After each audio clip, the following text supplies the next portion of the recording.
Hi friends, welcome to my channel. నేను ఇప్పుడు ఈ వీడియోలోని వచ్చేసి దోమలు లేకుండా చిన్న చిట్కా ఒకటి చెప్తాను ఫ్రెండ్స్. ఇది పాటించండి, బాగా యూజ్ అవుతుంది. నేను కూడా మా ఫామ్ దగ్గర ఇలాగే చేస్తాను.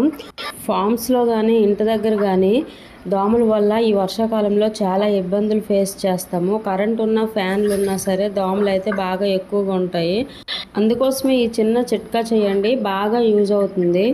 ముందు వేప కొమ్మలు తెచ్చుకొని ఒక 2 days 3 days బాగా ఎండబెట్టుకోండి. ఎండబెట్టుకున్నాకనమాట ఫామ్స్ దగ్గర అయితే ఎండుగడ్డ ఉంటుంది కదా, దాన్ని మంటగా వేసుకొని ఆ మంట పైన అనమాట కొంచెం వాటర్ చిమ్మి ఈ వేప కొమ్మలు వేసుకున్నట్లయితే ఈ వెళ్ళే పొగ ద్వారా దోమలు అయితే ఉండవు.